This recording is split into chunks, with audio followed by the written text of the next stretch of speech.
ये स्टॉक है Miller tractors का। हाँ। इसमें मेरा प्लान बन रहा था कि मैं इसमें इन्वेस्ट करूं। आपने भी एक आध वीडियो में बताया था कि इसकी प्रोफाइल अच्छी है, स्टॉक अच्छा है। सही। लेकिन जब मैं इसका प्राइस चार्ट देखता हूँ ना, सो उसकी जो प्राइस है कंसिस्टेंटली देखें तो डाउन की तरफ आ रही है। सो अब आप इसके बारे में क्या कहते हैं? सबसे पहले तो हमें देखना पड़ेगा इसके प्राइस चार्ट को। अगर हम देखें ना तो 760 से ये स्टॉक कम होना शुरू हुआ है। 500 सवा 500 की रेंज में अभी ये ट्रेड कर रहा है। ट्रेड कर तो क्या ऐसी रीज़न है कि इन्वेस्टर्स ने इसमें इंटरेस्ट अपना कम शो करवाया है? फंडामेंटल कोई ऐसी चेंज आई है, इस सेक्टर में कोई ऐसा प्रॉब्लम था, और क्या ये बेहतरीन पॉइंट है ये वाला कि इसमें इन्वेस्टमेंट प्लान की जाए? क्योंकि अभी तक तो ये कंपनी फंडामेंटली काफ़ी स्ट्रांग रही है। ओवर द लॉन्ग पीरियड इसने अपने इन्वेस्टर्स को डिविडेंड, बोनस शेयर्स और कैपिटल गेन की मद में काफ़ी बेनिफिट्स दिए हैं। तो इसको अभी हम देख लेते हैं। अगर हम पाकिस्तान स्टॉक एक्सचेंज के डेटा पोर्टल पे भी आए तो मैंने इस कंपनी की ये प्रोफाइल निकाली है। तो 52 वीक रेंज को भी देखें तो इसमें भी यही कह रहा है कि 488 का इसने लो लगाया है, 760 का इसने हाई लगाया, और अभी 500 काफ़ी कम पे ये ट्रेड कर रहा है। अच्छा, यहाँ पे इसके फाइनेंशियल वाले हम टैब में आए ना, तो मैं ऑलमोस्ट अपनी हर वीडियो में ये कह रहा हूँ, अगर हमने किसी कंपनी को देखना है कि क्या वो ग्रो कर रही है या नहीं कर रही, हमने सबसे पहले देखना है कि उसका प्राइमरी बिजनेस क्या है, क्या वहाँ से उसको अच्छी रेवेन्यू आ रही है या नहीं आ रही है, उसकी सेल्स में ग्रोथ है या नहीं है, और जो एक शेयर के पीछे अर्निंग है क्या उसमें ग्रोथ है या नहीं है। तो यहाँ पे अगर हम एनुअल रिजल्ट देखें 2022 में 53.3 बिलियन, 23 में 44.1 बिलियन, 24 में 91.5 बिलियन, और 25 में 52.1 बिलियन। मतलब 24 में अच्छी सेल्स रही हैं, बट इसकी सेल जो है 2025 में काफ़ी कम हुई है। इसी तरह से जो अर्निंग पर शेयर है उसमें भी हमने कमी देखी है। बट अभी हमें ये रीज़न फाइंड आउट करना पड़ेगी कि भाई इस सेल में कमी की क्या वजह है, क्या ये आगे भी ऐसे परसिस्टेंट रहेगी या इसमें कोई हमें अच्छी डेवलपमेंट देखने को मिलेगी कि इसमें इन्वेस्टमेंट प्लान की जाए या ना की जाए। तो आगे बढ़ते हैं और डिटेल में देखते हैं। सर उससे पहले ये देखें कि एक क्वेश्चन है मेरा, और इसके प्राइस चार्ट पे जाएं एक दफ़ा। ये प्राइस चार्ट पे आ गया। 2021 जनवरी का चार्ट निकालें। ये आ गया जनवरी में। तकरीबन यहाँ पे कोई प्राइस है कोई 295 300। 290 280 इतनी ही चल रही है। ठीक है, ये सो ये 12 जनवरी के ये 2021 की बात है। 2021 की बात हो ठीक गई। है अब पाकिस्तान स्टॉक एक्सचेंज पोर्टल पे जाएं। जी। अब यहाँ पे जो 2021 जनवरी में है, और ये 5 साल, और यहाँ पे जनवरी में तकरीबन 1200 के 1200 फेब में चले से 1200 से ज़्यादा प्राइस है। प्राइस आ रही है। सो इसका क्या डिफरेंस का मसला है? अच्छा, यहाँ पे आप ये कह रहे हैं कि पाकिस्तान स्टॉक एक्सचेंज के डेटा पोर्टल पे 2021 में जो प्राइस है वो 1200 की रेंज में है, और इस चार्ट में जो है वो 300 की रेंज में है। क्या मसला 300 है? की रेंज में। इसकी सिंपल ये है कि ये जो है ना एडजस्टेड चार्ट है, और ये वाला जो चार्ट है इसमें एडजस्टमेंट नहीं हुई। अभी ये किस चीज़ की एडजस्टमेंट नहीं हुई मैं आपको ये समझाता हूँ। ये वाली कंपनी अपने इन्वेस्टर्स को डिविडेंड भी देती है। ठीक है। साल में 2 बार या 3 बार डिविडेंड भी दे दिया, और साथ बोनस शेयर भी देती है। अभी बोनस शेयर का कॉन्सेप्ट समझिएगा कि मिसाल के तौर पे आपके पास 1000 शेयर हैं, कंपनी ने आपको 20% शेयर दे दिए, वो शेयर हो गया 1200, लेकिन आपकी इन्वेस्टमेंट उतनी की उतनी रही है। मैं आपको ये प्रैक्टिकली ज़रा एक्सेल पे समझाता हूँ कि मैं ये क्या कह रहा हूँ। लेट से आपके पास 1000 शेयर आ गए इस कंपनी के, वो आपने शेयर परचेज किए 1200 के, आपकी जो टोटल इन्वेस्टमेंट है वो कितनी हो गई, मल्टीप्लाई करें इसके साथ तो ये 1.2 मिलियन हो गई। ठीक है, अभी कंपनी ने प्लान किया कि आपको 20% जो है ना हम देंगे, क्या बोला, बोनस शेयर। अभी 1000 पहले आपके पास शेयर थे, 20% ऐड करें तो ये हो गया 1200 शेयर। एक बात नोट करें, आपके यहाँ पे शेयर बढ़े हैं, यहाँ पे ये प्राइस जो आपने इन्वेस्ट किया था वो उतना ही है, वो उस पर कोई ज़्यादा कमी नहीं हुई, ज़्यादा मतलब ना बढ़ा है और ना कमी हुई है। तो ये 1.2 मिलियन तो उतना ही है। अगर इसको हम डिवाइड करें 1.2 मिलियन जो आपकी इन्वेस्टमेंट है अभी बोनस शेयर के बाद पे, तो ये कितना आ गया, 1000। और इसी तरह मिसाल के तौर पे ये बोनस शेयर आपको मिलते गए हैं, और ये बोनस शेयर हो गए हैं 4500 मिसाल के तौर पे।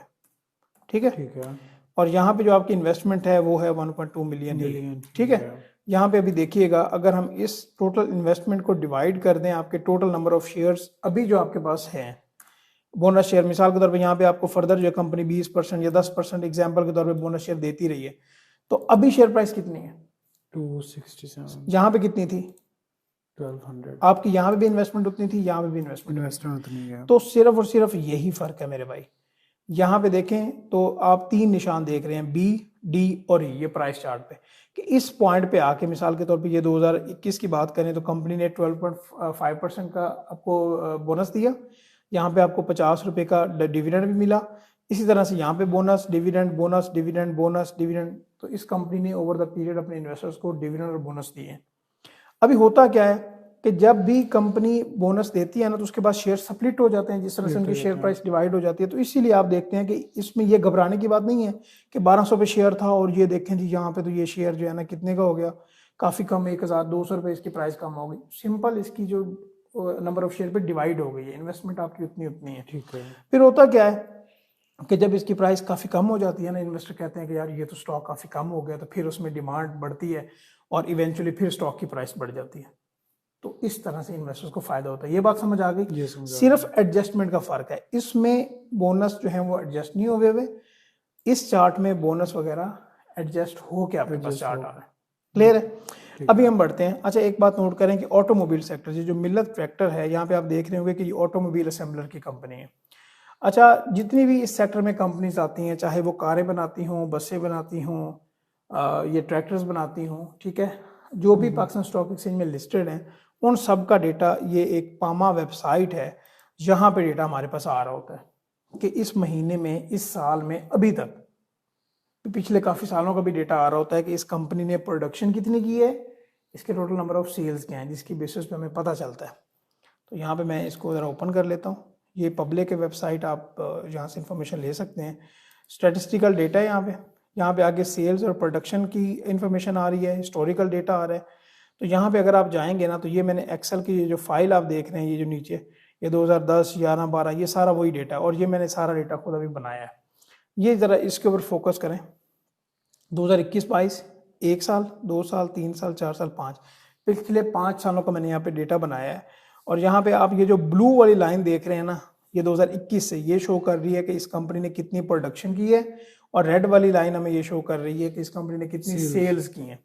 अभी ये जो आप डेटा देख रहे हैं ना, ये सिर्फ और सिर्फ मिल्लत ट्रैक्टर का है, ठीक है। यहाँ पे अगर हम आए मिसाल के तौर पे, इससे पिछली वाली, ये आपको ऐसे ही डेटा मिलेगा वहाँ से। यहाँ पे अगर हम आए तो कंपनी जो है ना ट्रैक्टर बनाने वाली, वो 2 ही कंपनी है पाकिस्तान में जो पाकिस्तान स्टॉक एक्सचेंज पे लिस्टेड है। एक फिएट जो ट्रैक्टर है वो अलगाजी ट्रैक्टर्स बनाती है कंपनी, और मैसी फर्गूसन जो है वो मिल्लत ट्रैक्टर बनाती है, ठीक है। तो यहाँ पे इन दोनों का हमारे पास डेटा आ रहा है कम्युलेटिव, और ये है जून तक का डेटा है हमारे पास कि जून तक इस कंपनी ने, मिसाल के तौर पे अलगाजी ने जो प्रोडक्शन की है वो है जी 9,970 ट्रैक्टर्स की पूरे साल में, और 10,612 ट्रैक्टर इन्होंने सेल किए हैं। पहले भी ट्रैक्टर पड़े होंगे इनके पास। इसी तरह से अगर हम मिल्लत ट्रैक्टर की बात करें तो 18,637 इन्होंने प्रोडक्शन किए हैं और 18,580 इन्होंने सेल किए हैं। अच्छा, ये तो आगे ना हमारे पास महीने वार रिजल्ट आ रहा है और फिर हमारे पास यहाँ पे कम्युलेटिव आ रहा है। इसी तरह से आप पिछले साल में भी जा सकते हैं, और इसी आसानी के लिए मैंने यहाँ पे एक डेटा बना दिया ताकि मैं आपको बेहतर तरीके से समझा सकूँ। तो यहाँ पे अगर हम देखें तो 2021 और 22 में जो मिल्लत ट्रैक्टर की सेल और प्रोडक्शन है वो तकरीबन सेम रही है। अगर यहाँ पे 22-23 की अगर हम बात करें, फाइनेंशियल ईयर जो है, उसमें ये अच्छी खासी इसमें हिट पड़ी है। जो प्रोडक्शन है वो हुई है कितनी भला, 19,097, और जो सेल हुई है वो 18,622, इसमें हमें कमी देखने को मिली है। फिर 2023-24 में कुछ इंक्रीज हुआ है, और हमने देखा कि 2024 में उसकी जो सेल्स थी, यहाँ पे अगर आप लिंक करें, यहाँ पे देखें, ये देखें, यहाँ पे 2024 में देखें तो इसकी जो अर्निंग पर शेयर थी और सेल्स थी वो ज़्यादा हुई, यहाँ पे कम थी। अभी आप थोड़ा सा लिंक कर पा रहे हैं कि चीज़ों की लिंक कैसे की जाती है। और 2025 में देखें, फिर वो उसी तरह से जो इसकी क्या कहते हैं, आगे प्रोडक्शन और सेल्स है वो कम हो गए हैं, लेकिन आगे का क्या ट्रेंड है वो हमें देखना पड़ेगा। उसके लिए मैं क्या करूँगा, दोबारा से पामा की वेबसाइट पे जाता हूँ, ठीक है। यहाँ पे आते हैं, और यहाँ पे सेल एंड प्रोडक्शन में ना हमारे पास monthly production and sales vehicle का डेटा आता है। मैं यहाँ पे क्लिक करता हूँ, ठीक है। तो ये हमारे पास आ गए जी production and sales of vehicle. तो यहाँ पे मैं डाउनलोड पे क्लिक कर लेता हूँ। जैसे ही करते हैं तो यहाँ पे मेरे पास PDF ओपन हो जाएगा। इसको मैं थोड़ा सा जूम करता हूँ। यहाँ पे हम नीचे आते हैं और लास्ट में हमारे पास ना फार्म ट्रैक्टर्स का डेटा आता है। ये फार्म ट्रैक्टर्स का डेटा आ गया, और इसको ज़रा आपने अच्छी तरह समझना है। जो अभी तक हमने डेटा देखा है उसमें हमारे पास एनुअल प्रोडक्शन और सेल्स का डेटा आ रहा था। इसमें हमारे पास मंथली डिटेल्स भी आ रही होती हैं। जो 30 जून तक तो हमने डेटा देख लिया। अभी 2026 का जो साल चल रहा है उसमें जो 4-5 माह गुजर चुके हैं उनका डेटा क्या कहता है, और उसमें भी जो पहला क्वार्टर है जिसमें जुलाई, अगस्त और सितंबर आते हैं वो डेटा क्या है, और उससे अगले माह का डेटा हमें क्या बता रहा है वो हमें देखना पड़ेगा। जुलाई, अगस्त और सितंबर में अगर हम मिल्लत ट्रैक्टर देखें, 1029, 712 और 1588, तकरीबन ये 3300 ट्रैक्टर्स इन्होंने प्रोड्यूस किए हैं। 875, 682, 620, मतलब 21-2200 की रेंज में इन्होंने ये ट्रैक्टर सेल किए। अच्छा, इन्होंने 3300 ट्रैक्टर बनाए और 2100 ट्रैक्टर्स की इन्होंने सेल की। अभी ये अगर डेटा हम देखें तो पहले क्वार्टर में हमें यहाँ पे नंबर्स क्या आ रहे हैं वो भी हम देख लेते हैं। यहाँ पे मैं आता हूँ और ये फाइनेंशियल डेटा में अगर यहाँ पे क्वार्टरली डेटा पे हम आए तो ये Q1 2026 मतलब कि जुलाई से लेके सितंबर तक का जो डेटा है उसमें सेल 7.5 बिलियन है और जो अर्निंग पर शेयर है वो है 2.57, मतलब तीसरे क्वार्टर से भी इसकी जो अर्निंग पर शेयर है वो कम आई है 2025 की निस्बत।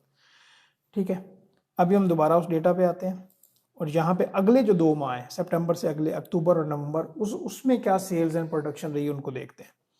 मिल्लत ट्रैक्टर में 1409 और 1714, मतलब कि तकरीबन 3100 ट्रैक्टर इन्होंने बनाए हैं और 2005 और 2300 4308 ट्रैक्टर्स की इन्होंने सेल किए।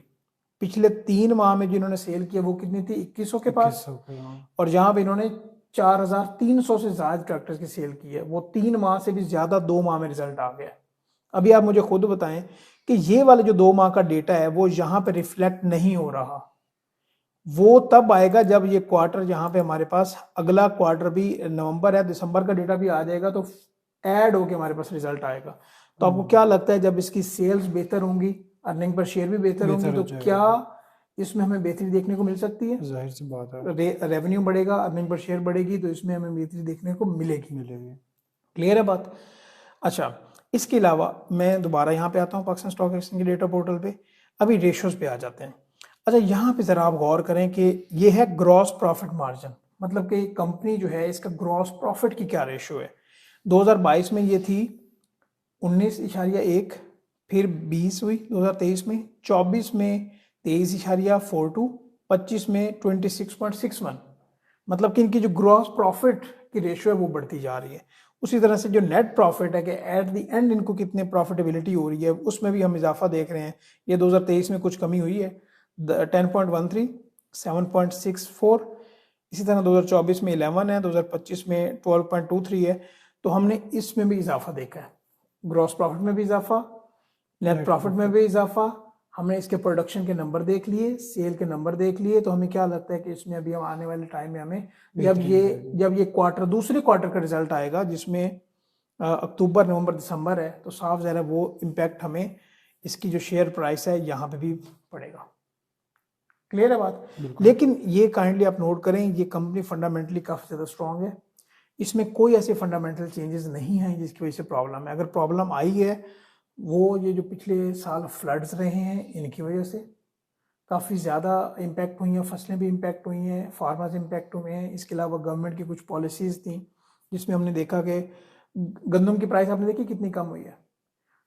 अगर किसान कमाएगा तो फिर ही वो आगे फसलों में इन्वेस्ट करेगा। हमारे पास ज़्यादा गंदम होते हुए हमने यूक्रेन और बाकी मुल्कों से जो है ना वो गंदम इम्पोर्ट कर ली और हमारे किसान को नुकसान हुआ। लेकिन इवेंचुअली साफ ज़ाहिर है कि उस टाइम से हम निकल आए हैं। अभी गवर्नमेंट ने जो आने वाला टाइम है उसमें गवर्नमेंट वो एक बेस प्राइस भी तय करेगी कि गंदम की क्या होगी, तो फिर किसान को फ़ायदा होगा। और अभी सेल में हमें वो रिफ्लेक्ट भी हो रहा है कि जो इस कंपनी की जो ट्रैक्टर्स की सेल है वो बेहतर है। तो मेरे हिसाब से अगर देखा जाए तो अभी नंबर तो आ रहे हैं सेल के, अब क्या आ रहा है, तो अगर इस नंबर को देखा जाए तो साफ ज़ाहिर है कि इसमें हमें आने वाले टाइम में बेहतरी होगी और ये कंपनी लॉन्ग टर्म के लिए इन्वेस्टर्स के लिए काफ़ी बेहतरीन है, जो मेरा एनालिसिस है। ठीक है सर, तो मेरा एनालिसिस जो है वो इंटैक्ट है। ठीक है, साफ ज़ाहिर है कि मिसाल के तौर पे मैं एक एग्जांपल देता हूँ। आपने यहाँ पे 700 पे शेयर किसी ने बाय किया, अभी इस कंपनी ने 2 बार यहाँ पे डिविडेंड दिया है। एक बार 45 रुपये का डिविडेंड दिया है, दूसरी बार डिविडेंड दिया है जी 15 रुपये का, और आने वाले टाइम में भी ये कंपनी डिविडेंड देगी और फिर बोनस शेयर भी देगी। इवेंचुअली यहाँ पे जिसने लॉन्ग टर्म के लिए इन्वेस्ट किया हुआ उसको कोई परेशानी की बात नहीं है। जो कंपनी फंडामेंटली स्ट्रॉन्ग है, उसकी सेल्स आ रही हैं, उसमें परेशानी लेने की जरूरत नहीं है। ठीक है, आप लोगों को होल्ड करना है। अगर कोई ये चाहता है कि एक हफ्ते में उसने बाय किया है दूसरी में वो सेल कर ले, तो ये उस कंपनी उसके लिए नहीं है। ठीक है जी, क्लियर है यहाँ पे? जी क्लियर। चले, थैंक यू जनाब।